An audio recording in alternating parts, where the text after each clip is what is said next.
as you know, Netflix runs this like huge video streaming service, and everybody in the world is using it.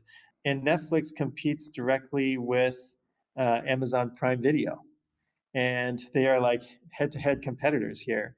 I think Netflix is farther ahead, but still, they compete with each other. Interestingly, Netflix is built on AWS, which is also owned by Amazon. And it's interesting that Amazon is able to segment their product in such a way that they can be very, very friendly with Netflix in one aspect and also competitive with Netflix in a different aspect. Hi, and welcome to another episode of the Mapscaping Podcast. My name is Daniel, and this is a podcast for the geospatial community. Today, I'm talking to Eli, and he's going to tell us all about how and why he is building a marketplace for geospatial data and algorithms. So before we dive into the interview today, I want to remind you that this podcast is sponsored by a company called HiveMapper, and this is the company that really could have helped me out when I was at university. I did this project and we were trying to build the biggest thermal map in the southern hemisphere at the time, and what we'd done is we'd taken a camera out of a BMW, so a thermal camera out of a BMW, and we mounted it on a plane and we flew it over the city of Christchurch, and that gave us a huge amount of data in video format. But what it meant is that I had to take every frame of that video data apart and stitch it together as images. It was a massive job, and this is exactly the problem that HiveMapper solves. With HiveMapper you can upload video footage to the platform and it automatically creates these 3D layers for you and georeferences them. So this is a really big idea and it's a really interesting concept. So if you're interested, go along to hivemapper.com and check them out. Okay, on with the interview. Hi Eli, and thank you so much for coming along and taking the time to do this interview with me. Much appreciated. I realize you're busy. You've just launched, or you've come out of the beta stage of Up42, your company, and I'd really like to talk to you about it. But before we dive into all that, maybe you could just tell the listeners a little bit about your background. Sure, and it's a pleasure to be here. Thank you for inviting me. Um, my background. So, yeah, my name is Eli Tamanaha, and my background is all in software development. I started my career back in the day in 2004 in Seattle. I worked for a long time at Microsoft, later went to Amazon, which is also in Seattle. Moved to the Silicon Valley area and worked for Netflix. Then later moved further south to Los Angeles. I started my own company called DroneBase and was the founder and the CTO there. DroneBase was my first introduction to geospatial data, where we maintained a very large drone pilot network.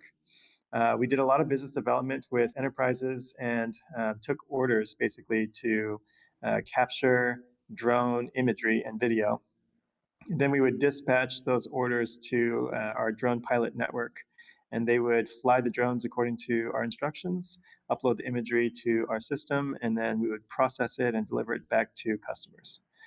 That was about 5 years ago. And since that time, like earlier this year, I came to Berlin, Germany, to run Up42.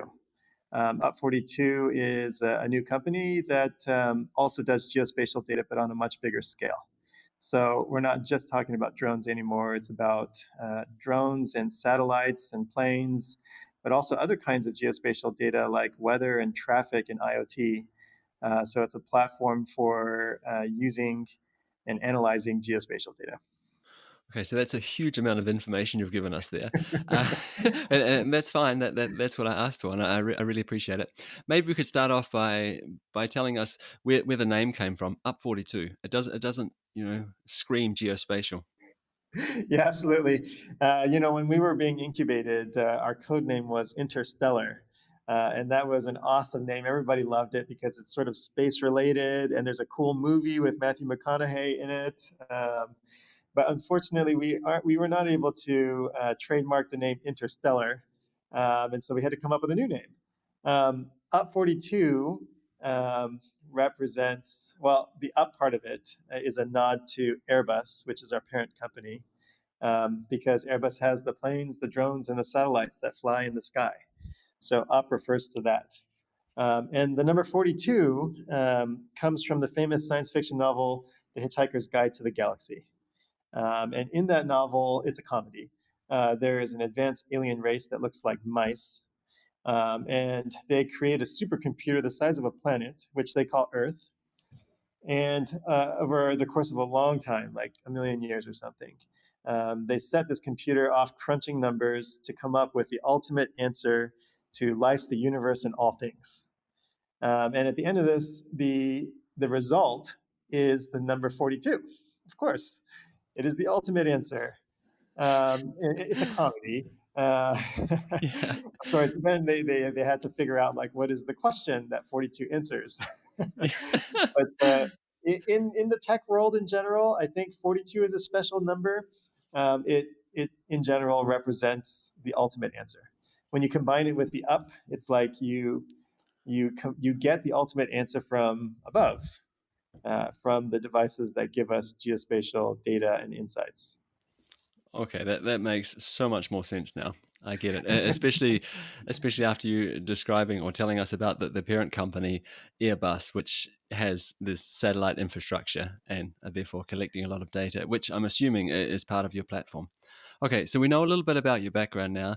We have an understanding of where the name came from, which was very entertaining. Thank you. Maybe you could tell us what problem is Up 42 solving? Yeah, so Up 42 is in this interesting space. The problem that we're solving is that there are a lot of companies out there in the world who could benefit from geospatial data. Like it would make their companies more efficient, their operations more efficient. Um, but they have a hard time accessing and using that data. If you put yourself into their footsteps or their shoes, um, to start, like how would you even access like high quality imagery from a satellite?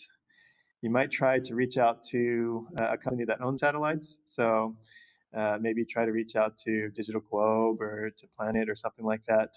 Um, and then you can't necessarily just sign up on their website and create a user account and just buy data. Like you have to get on a phone and you have to talk to a salesperson. And then there's this long contract negotiation process. Could take months, maybe 6 months. And at the end of that, you have to enter into a deal that is very, very big. Like it might be a lot more data and a much higher price point than you are able to pay for. So if you're a small or a medium-sized company, that pretty much is a barrier to entry. And then once you do have this data, like or this agreement in place, they might deliver the data through all different kinds of ways. Like they're not all modern, which is ironic, I think, because you would think of satellites as being like very advanced, like futuristic technology. But a lot of these companies don't even have an API, like an electronic interface that will allow your computer to connect to theirs, and then they just send you the data.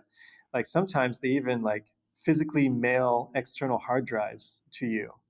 Um, so you got to figure out how you're going to get this data into your company or into your product in an efficient way. Um, then once you do have the data, like you got to figure out how you're going to process it.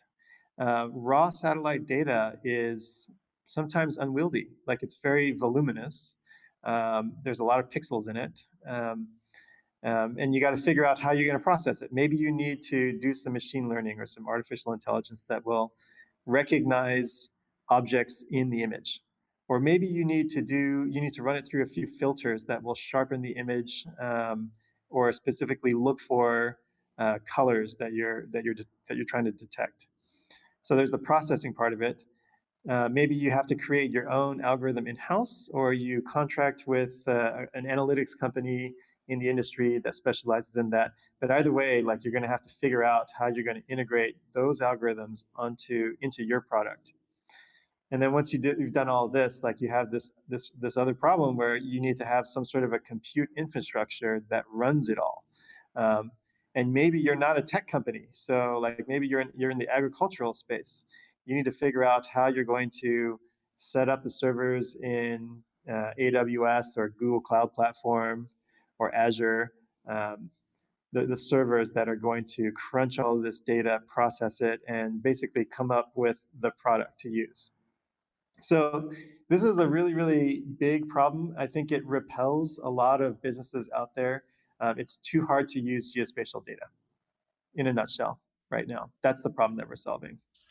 Yeah, and I think I would actually go a step further and point out that perhaps there's a human element to all this as well. Like when you're describing the barriers to entry there, I think you missed the important point that companies need to realize that the way they could benefit from this data in the first place. Otherwise, you would not even venture out on this journey, right? So they need to have that understanding that hey, we could benefit from this. This would be advantageous to us in some way, shape, or form. If we did this, we would save money, we would save time. There would be some Yes, sort of benefit to us. And I think without that sort of in-house expertise, that'd be really difficult for companies to come to that conclusion. I think, yeah, you're absolutely right. Like, there's a huge educational piece out there. And I think that because companies have not had easy access to this kind of data, they have not done a whole lot of experimentation, which is limiting like the number of use cases out there.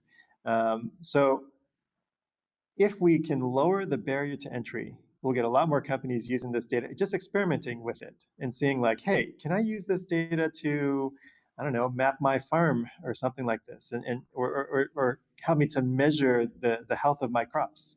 Um, and as they start to experiment with these use cases and they start to learn the value of geospatial data, then we'll see the data being used much more broadly and much more efficiently.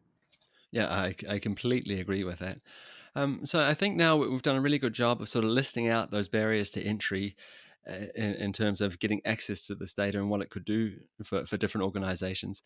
How could you maybe walk us through the user journey? How are you removing these barriers to entry? What are you doing that's going to make access to this significantly easier for people? Okay, yeah. So, so Up42 is a platform, and what we do on a pretty big scale is we reach out to other companies in the industry that either provide data or they provide analytics. And we talk to them, we form agreements with them, and we integrate them onto our platform. So right now, there's like over 30 different companies that are integrated into Up42, and they're offering their data or their services on the platform. And what I'm talking about is like Airbus is one, right? So they obviously they're a parent company; they're going to be integrated. Um, all of the Airbus data is available on Up42. So if you wanted imagery from a Pleiades satellite, which is high resolution imagery, um, instead of going through, talking to a salesperson and going through a lengthy contract negotiation process, you could just come to Up42, create a user account, and then use that integration. You would get easy access to that data.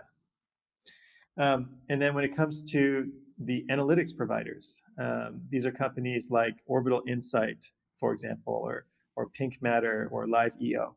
They have algorithms that will process this sort of data. Those algorithms are integrated onto Up42 as well. And so what this does is it gives you as a customer a place to come. You simply select the data that you want to use. You can select the algorithms that you want to funnel that data into, and it could be multiple algorithms. And then at the end of it, the result you can either download through our website, or if you have a big company and you want to integrate through an API, we have a modern API for you to integrate with, and that forms your workflow.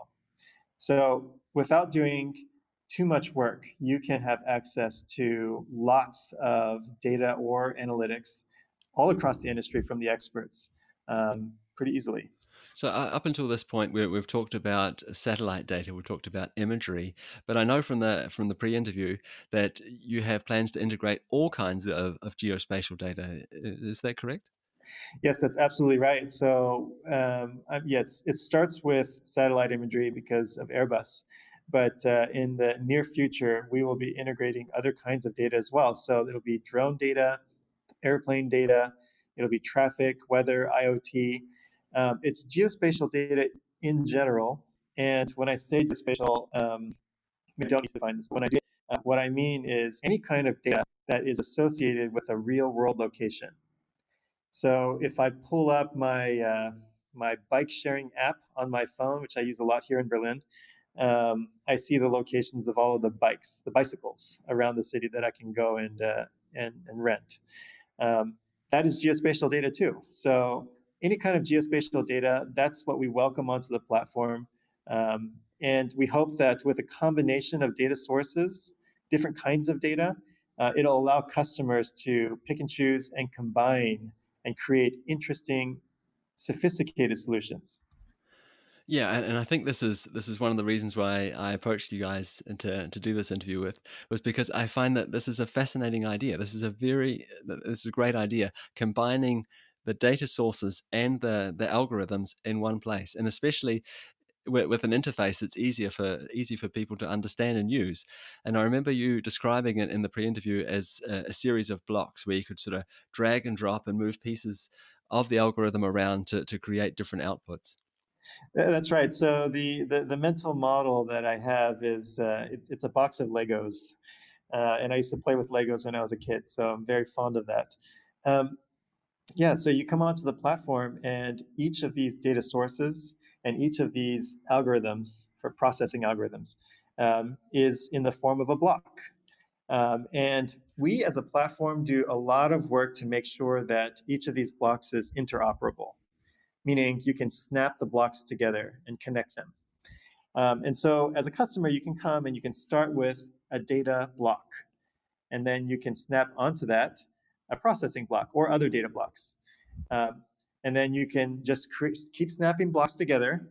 You can form an entire workflow this way and then save it. That becomes your workflow. And then when you want to actually use that workflow, you point it to a specific place in the world, an area of interest, and you say, okay, now I'm interested in running this workflow on a specific farm in Nebraska, for example. Um, and then you can just run it. The data will flow from the data block into the processing blocks and then out the web interface or the API. It's a box of Legos. It's meant to be easy to use. Yeah, and again, if we think about this in terms of the opportunity here, I mean, it's massive. If you're talking about at some stage anyway, integrating all types of geospatial data, I'm assuming we can also integrate all types of geospatial processing algorithms, and that gives a massive amount of opportunity in terms of what people can do on this platform. Yes, it's totally huge. And just to give you an example with the sort of analytics that we have on the platform, I mean, there's going to be like filters that will like do some cloud masking. There's also algorithms that will sharpen the image, like super resolution or pan sharpening algorithms. But then you get to the more like sophisticated stuff, and we're talking about like what Orbital Insights is offering, which is like object detection.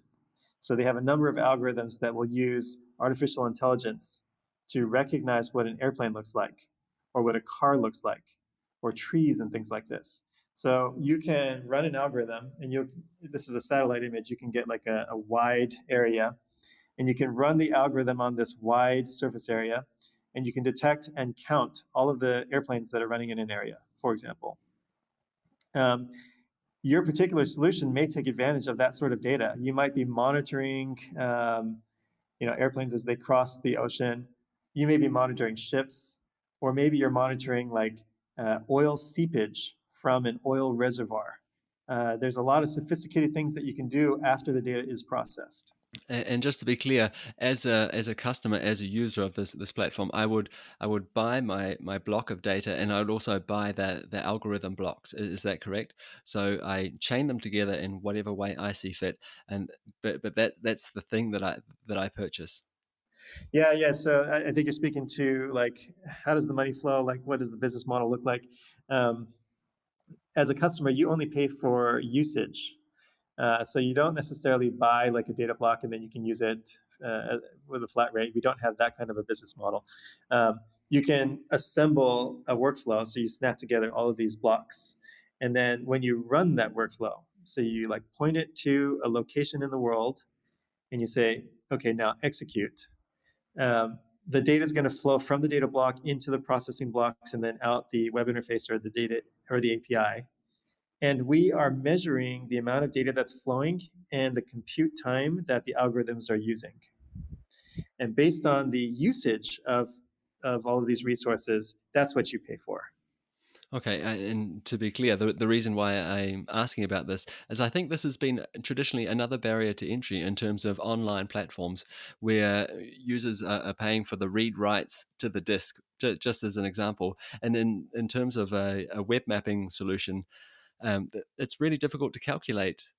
How much am I actually going to use here? And I think that's why people have shied away in some instances from using these platforms because they can't budget for it.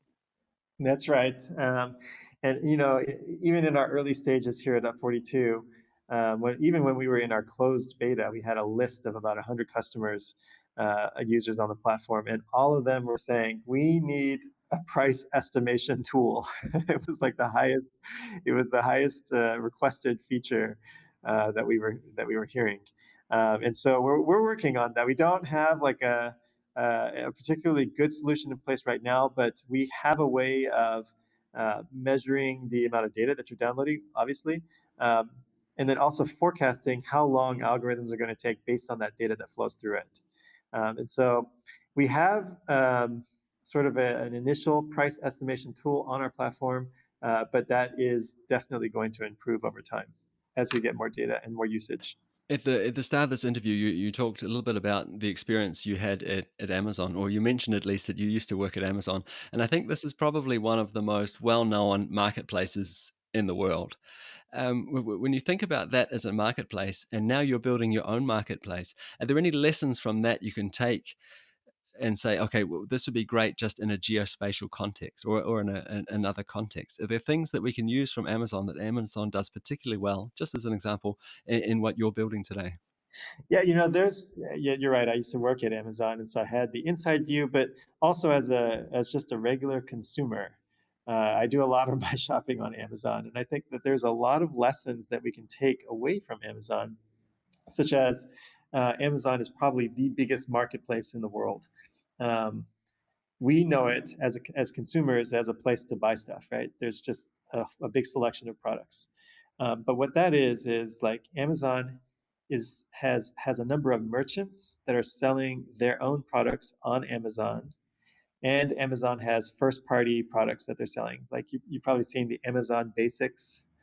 If you wanted to buy an HDMI cord, for example, you might go for the name brand product, and that's probably sold through a merchant. Or you might go for the Amazon Basics brand, and that's like a first party Amazon product. Um, in this case here, you know, for customers to come to a marketplace and have a very wide selection of products that they could purchase is a very powerful concept. It makes it easier for consumers to get what they need, and it's profitable. Like when we lower that barrier to entry, you see a lot more throughput, and I think we're doing that here at Up 42 as well. So it is a marketplace where we have both first party products, and that would be like from Airbus, the Airbus data, some Airbus algorithms. But there's also a lot of third-party products on the platform. So, you'll get 21AT imagery on Up42's platform. You also see like a bunch of analytics algorithms from Orbital Insight or from LiveEO or Pink Matter and things like that. It's a one-stop shop. So customers can come there and they can browse a wide selection, and they can feel assured that everything is interoperable on the platform, and they can just pick and choose, combine, form a workflow, and use it for their own products. Um, I do want to make another point. It's a little bit more subtle though. It's another lesson that I learned from Amazon. Actually, it was after I left Amazon and went to Netflix. Um, as you know, Netflix runs this like huge video streaming service, and everybody in the world is using it. Um, and Netflix competes directly with Amazon Prime Video, and they are like head-to-head competitors here. I think Netflix is farther ahead, but still, they compete with each other. But interestingly, Netflix is built on AWS, which is also owned by Amazon. And it's interesting that Amazon is able to segment their product in such a way that they can be very, very friendly with Netflix in one aspect and also competitive with Netflix in a different aspect. Um, that is a really, really interesting concept to me because so far, what I've experienced in this geospatial industry is that a lot of companies here are extremely competitive with each other. They're like cutthroat competitive with each other. They seem to have the mindset that there's a fixed pie here, and in order for me to increase my share of it, I need to take somebody else's. But I don't think that's the case. Like, I think that if we can segment our products, that will allow us to be more collaborative with each other. And through this cooperation, we can grow the pie instead of just being so cutthroat competitive, just the way that Amazon does it. I think that's a really important point to make, because I could imagine if I was a third party seller on your site, I might be a little bit afraid that maybe you are going to show my offerings to less people, for example. We'd get into almost like the Amazon walled garden approach, where there's user ratings and they upvote or compete unfairly with their house brand against third party sellers. Yeah, that's definitely, I mean, I can understand that concern. However, like, if you think about all the merchants that are selling their products on Amazon, like, they obviously are experiencing a whole different dynamic. Instead of being worried so much about the competition, they view Amazon as a a place to access a lot more customers than they could probably get to their own website. There's a lot of people on Amazon, and they can access that revenue stream if they put their product on Amazon, as opposed to if they only sold direct sales from their own website. So there's two ways of looking at it. We hope they go for the latter.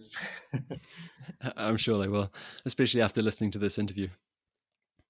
Hey, if we could just stay with the Amazon example for a moment, and also add in a data portal example.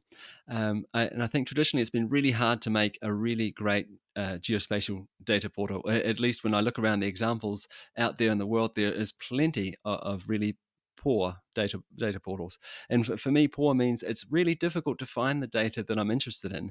Sure, a lot of data is open now, and you know in quotation marks, freely accessible, but it's difficult to find. You're talking about having huge amounts of data on your platform. How are you going to surface this data? How are you going to show the right data to the right user? And if we think about Amazon, for example, I'm sure if I went to Amazon and typed in iPhone, for example, there'd be a lot of third-party sellers, other people selling iPhones or some other commodity product. And they use user ratings, upvoting, downvoting, that kind of thing, to surface the best product for the user. What are you going to do to help users get around in this massive amount of data and algorithms? I mean, that is a great question. I think that right now, just to be fully transparent, we aren't doing that great of a job. Like, we have a list of all of our data sources, and we're not really helping users to find the right one. But this is a starting point for us, and we had to get started, basically, and we will improve from here. Now, in the future, though, this is what we're building. Um, we're building a way for customers to basically start with a search box. It'll allow them to enter an area of interest. So it could be an address, a GPS coordinate, basically some place in the world. They'll enter that location, and then they'll see a map with that location pinned on the map. And then they'll be able to see all of the imagery that we have available on our platform that's taken at that place and the acquisition dates. I think that customers are extremely interested in this sort of an interface where they can see all of the imagery that's taken. This spans multiple different satellite constellations, and not just satellites. It'll be like drones, it'll be other sources of data as well. From there, they'll say, okay, now maybe I want the spot satellite imagery. I'll start with that as a data source. And then from that, they can start to connect the analytics blocks, the processing blocks. So that will start their workflow. Um, this is the new interface that we envision because of what we're hearing from customers. It will put the imagery, the data front and center.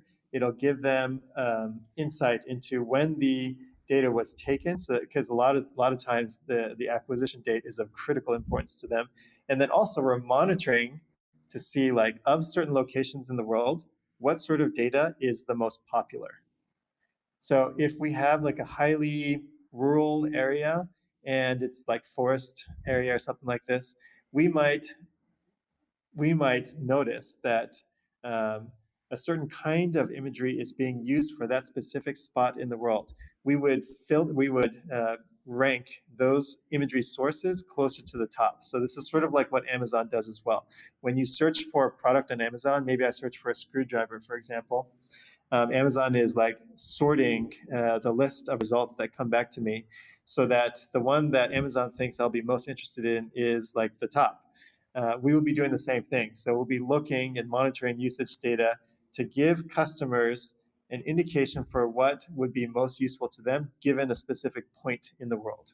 I think that is an incredibly powerful idea because, like I said earlier, at some stage there's going to be a lot of data on your platform, and that idea that you can match data to a customer's need, I think that that's really brilliant, especially when we're thinking outside of satellite data or imagery. For example, you talked about bicycles before.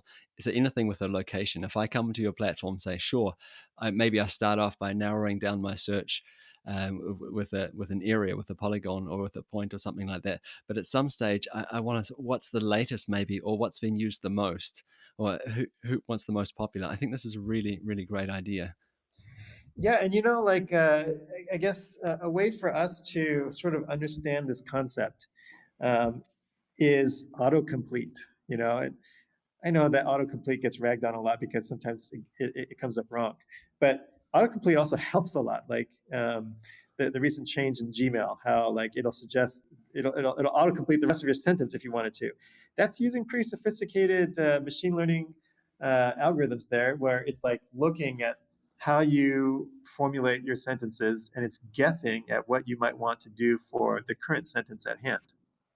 In a similar way, if you start with a location in the world, we will basically suggest to you what sort of data source you might be interested in, and maybe you select a data source. Then we will suggest other processing algorithms that you might want to layer on top of that to help refine that data.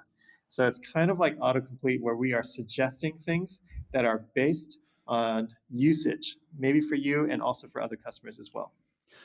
And I think this is really important because what you're doing is you're democratizing access to these things, to these data sources, and to these algorithms. But in doing that, you're attracting, or hopefully attracting, a whole new market segment that perhaps doesn't have that background in geospatial that other users have already. So I think it's really important to be able to hold their hand a little bit along the journey and sort of help them, guide them through it.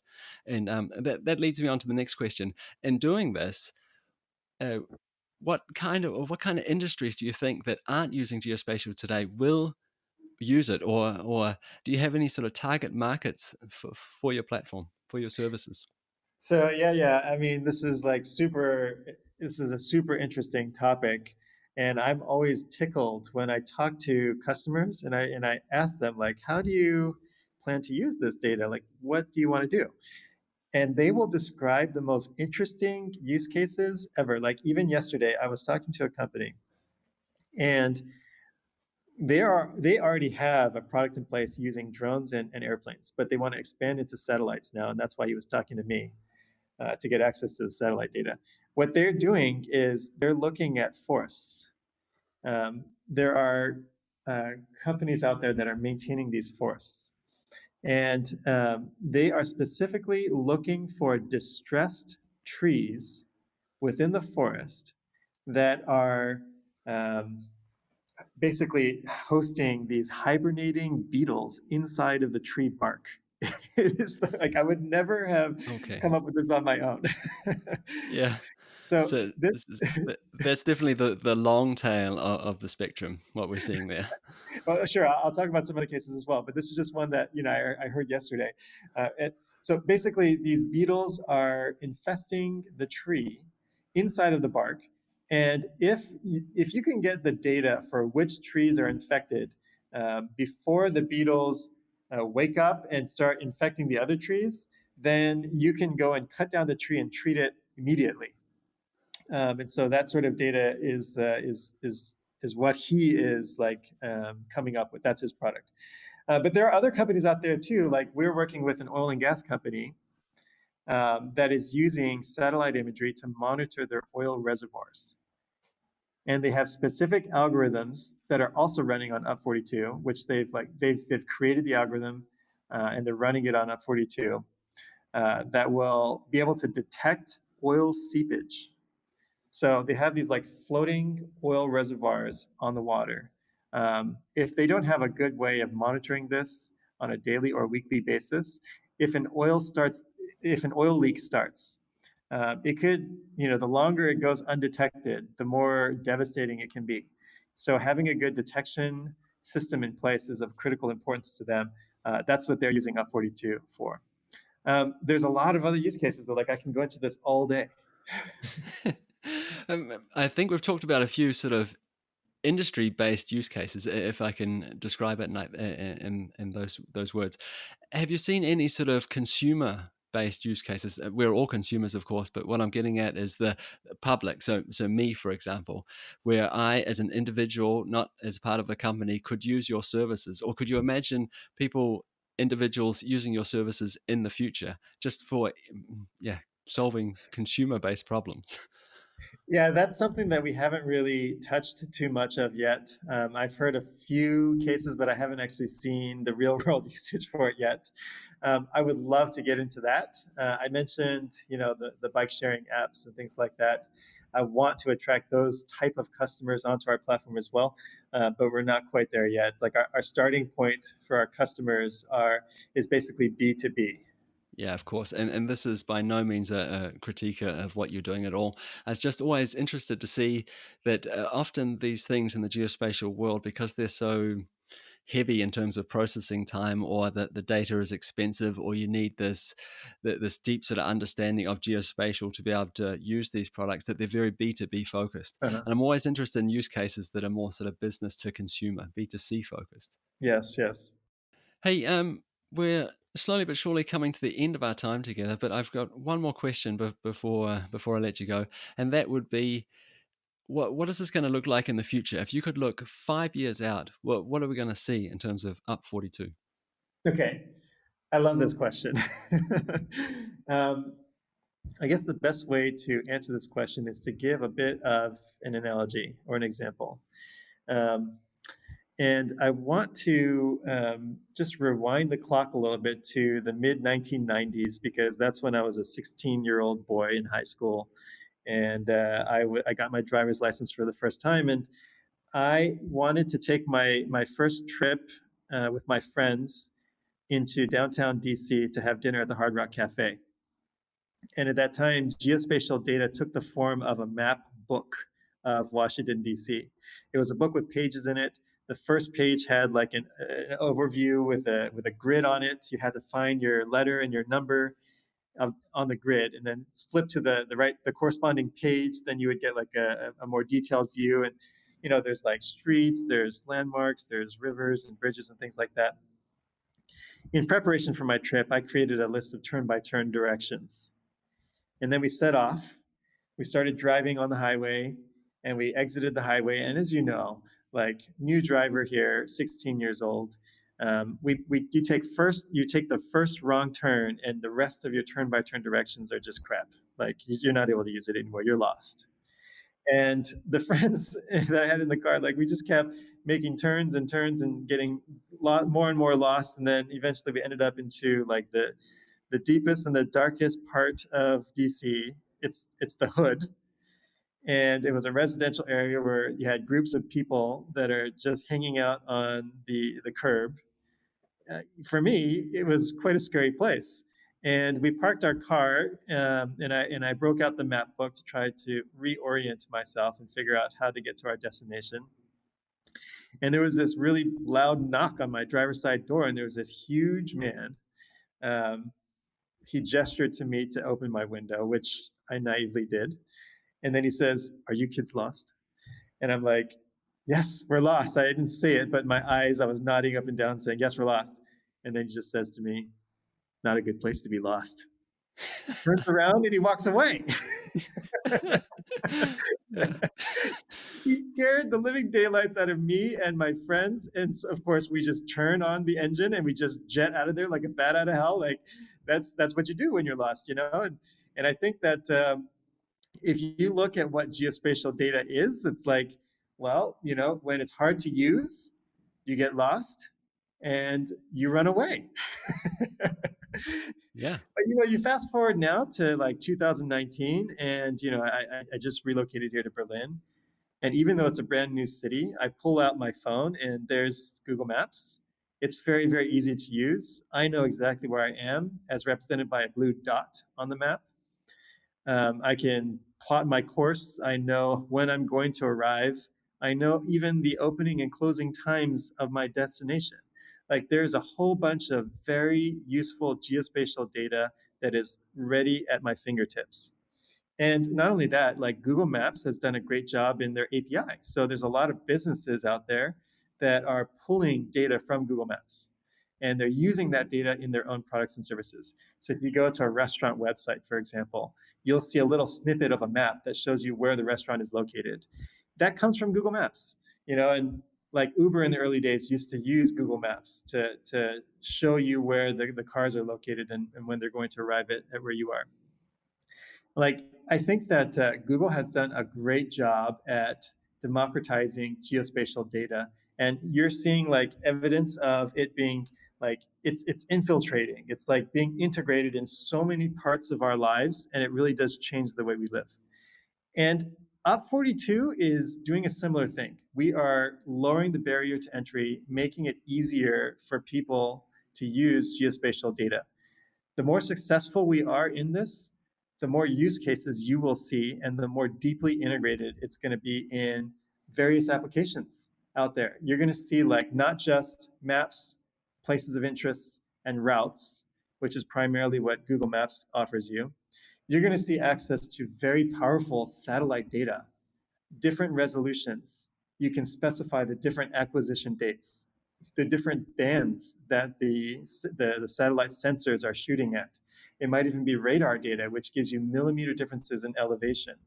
We're going to see a lot more power at the fingertips of software developers out there that are creating new applications. So you're going to see this on your phone. Like, the result of all of this data is going to be put in new and interesting applications.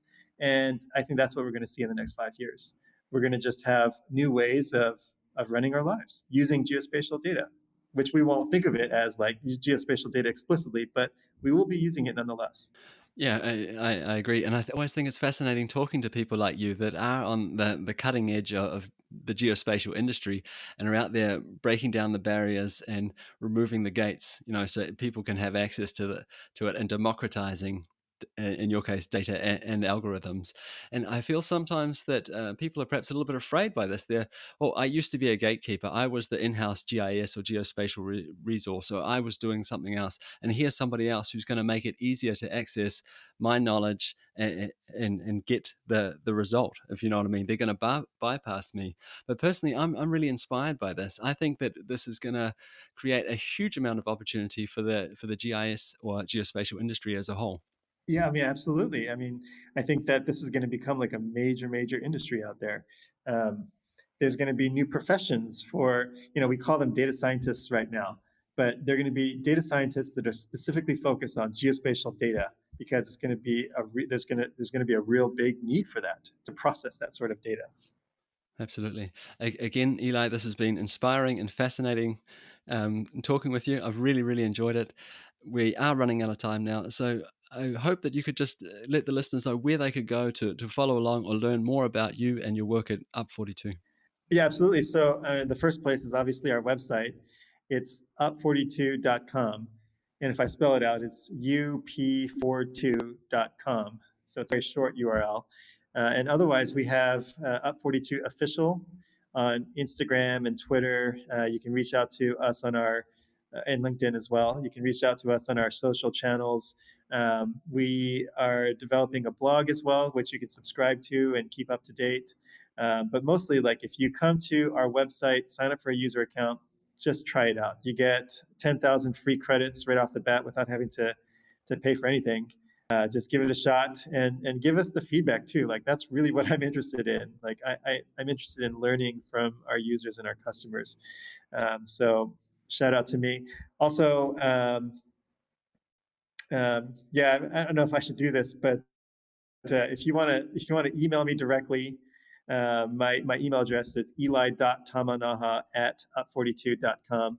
That's eli.tamanaha@up42.com. I'd be happy to hear, what kind of use cases you're working on, what sort of products you would like to use geospatial data for. We'll have I'd love to engage in these conversations. So reach out to me directly too. Eli, thank you so much for giving the listeners to this podcast the opportunity to learn more about you. I really appreciate it. It's a pleasure. Thank you for the opportunity.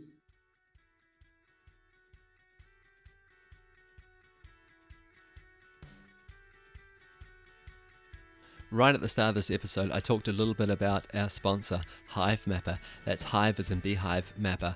And I told you a little story about a problem that they could have solved for me.